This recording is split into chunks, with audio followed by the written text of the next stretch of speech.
College या university के अंदर प्रोफेसर कैसे बन सकते हैं।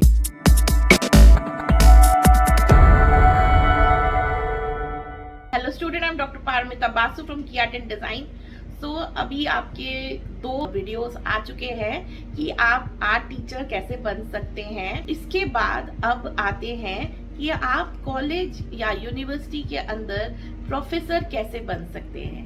सो ये थोड़ा डिफिकल्टी बढ़ते जा रहा है बिकॉज अब जब कॉलेज में आप आ रहे हो तो कॉलेज की पढ़ाई जो है वो ज़्यादा हो जाएगी, क्योंकि आप कॉलेज में स्टूडेंट्स को पढ़ाना चाहते हैं तो आपकी जो क्वालिफिकेशन है वो भी हायर साइड हो जाएगी। उसके अलावा भी आपको कुछ एग्जाम्स देने पड़ेंगे जो एक्चुअली में आजकल कंपलसरी हो गए हैं। सो वो आपको देने पड़ेंगे, प्लस आपका जो कम्युनिकेशन स्किल है वो भी और भी ज्यादा बेटर होना चाहिए, क्योंकि इतने दिन तक जो मैंने आपको बताया कि आर्ट टीचर जो थे वो स्कूल लेवल में थे, और स्कूल लेवल में आप स्टूडेंट्स जो है वो छोटे होते हैं, और स्टूडेंट जो बहुत एज ग्रुप में बहुत छोटे होते हैं तो उनको आप हैंडल कर रहे होते हो। अभी आप जो कॉलेज में जब जाते हो तो कॉलेज के जो स्टूडेंट होते हैं उनकी एज बड़ी होती है, वो सभी 18+ होते हैं, तो आपको उनको हैंडल करना आना चाहिए, जो थोड़ा और डिफिकल्ट हो जाता है नॉर्मल बच्चों को संभालना और थोड़े से बड़े बच्चों को संभालना। तो ये स्किल आपके पास होनी चाहिए। उसके अलावा ऑफ कोर्स आपकी स्किल लेवल और भी हायर साइड होनी चाहिए, क्योंकि आप बड़े बच्चों को दिखा रहे हो तो आपकी भी स्किल जो है वो बहुत अच्छी होनी चाहिए, नहीं तो फिर बच्चे ही मजाक उड़ाएंगे तो इसके वजह से आपको प्रॉब्लम हो सकती है। इसलिए स्किल जो है वो और स्ट्रांग होनी चाहिए अगर आप कॉलेज लेवल में पढ़ाना चाहते हैं। दूसरा जो है, जो अब आते हैं क्वालिफिकेशन, जो बहुत इंपॉर्टेंट है। आपको मास्टर्स तो कंपलसरी है, करना ही है, बीएफए या एमएफए, या अगर आप डिजाइन सेक्शन में जा रहे हो तो आपने बी डिजाइन या एम डिजाइन आपको करना ही चाहिए, तभी जाके आपको कॉलेज में प्रोफेसर मिलने की चांस हो सकता है। प्राइवेट कॉलेजेस में कुछ कॉलेजेस हैं जो आपको मास्टर्स में भी ले लेंगे, और जब आप गवर्नमेंट ऑर्गेनाइजेशन में जाते हैं तो आजकल आप कंपलसरी हो गया है पीएचडी भी।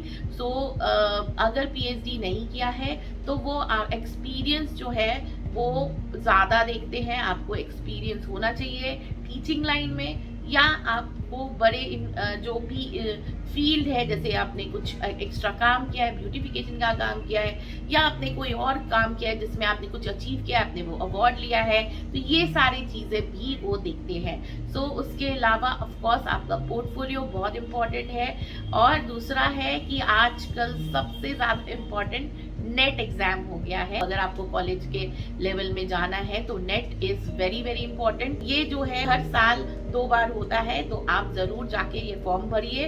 ऑनलाइन आपको इसका फॉर्म मिल जाएगा और उसके बाद आप ये एग्जाम दे सकते हैं। एग्जाम में आपको 2 टेस्ट देने पड़ते हैं। एक जो है डिजाइन एबिलिटी टेस्ट, समझ लो आपका डिजाइन है या आप फाइन आर्ट किया है तो उससे रिलेटेड जो थियोरी होते हैं वो आपको देना पड़ता है। दूसरा जो है वो आपका लॉजिकल रीजनिंग का एग्जाम होता है, ये कंपलसरी होता है, ये सारे ही नेट के जो होते हैं वो लोग देते हैं। उसके अलावा जो दूसरा जो ड्राइंग का जो है वो आपके रिलेटेड सब्जेक्ट होता है, तो वो आपने अगर बीएफए किया है तो आपको बीएफए का हिस्ट्री ऑफ आर्ट ये सब का थियोरी देना पड़ेगा, और अगर आपने डिजाइन किया तो आप डिजाइन का ही थियोरी आपको देना पड़ेगा। सो ये आपको नेट देना बहुत इंपॉर्टेंट है आजकल। इवन आजकल पीएचडी करने के लिए भी नेट क्लियर करना जरूरी हो गया है। सो इसलिए आपको नेट तो बैठना ही पड़ेगा अगर आप कॉलेज में प्रोफेसर बनना चाहते हैं।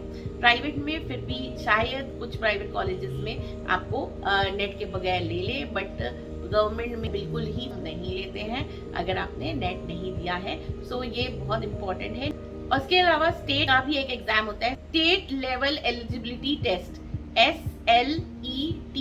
सो ये भी आप दे सकते हैं, और इसको देने से आपको तो स्टेट में जो कॉलेजेस हैं वहां पर आपको मिल जाएगा जॉब। सेंट्रल कॉलेजेस आपने चूज किए तो ऑफ कोर्स नेट देना है, और अगर स्टेट लेवल का है तो आपको स्टेट वाला एग्जाम देना है। सो ये दोनों एग्जाम आपको क्लियर करने से आपके लिए अच्छा होगा।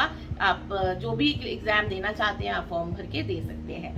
सो ये बहुत इंपॉर्टेंट है, ये दोनों एग्जाम तो आप जरूर दीजिए अगर आपको प्रोफेसर बनना है। उसके अलावा नेक्स्ट लेवल इंटरव्यू आता है, जो चाहे वो प्राइवेट कॉलेज हो या गवर्नमेंट कॉलेज हो, आपको इंटरव्यू बहुत ज़रूरी है देना। तो इंटरव्यू के लिए आपको पोर्टफोलियो आपका बहुत हैवी होना चाहिए। पोर्टफोलियो जो है वो हैंडवर्क, डिजिटल वर्क और प्रॉपरली बहुत अच्छे से बना के लेके जाइए।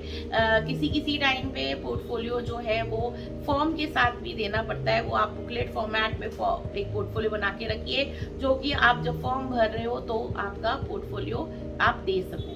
उसके अलावा भी इंटरव्यू में भी आपको प्रॉपरली आपका काम वाम सब लेके जाना पड़ता है, उसके बाद ही आपको ये जॉब मिलने के चांसेस हो सकते हैं। There are 2-3 types of job. एक होता है विजिटिंग लेक्चरशिप, दूसरा होता है लेक्चरशिप एंड तीसरा होता है प्रोफेसर। सो ये विजिटिंग लेक्चरशिप जो होता है वो आप स्टार्टिंग में कर सकते हैं, ज़्यादा एक्सपीरियंस नहीं है तो आप विजिटिंग लेक्चरशिप कर सकते हैं, या जो असिस्टेंट प्रोफेसर या लेक्चरशिप जो है वो आप सेकेंड लेवल है वो उसमें आप उसमें भी आप कर सकते हैं। और थर्ड जो आपका है वो है प्रोफेसरशिप।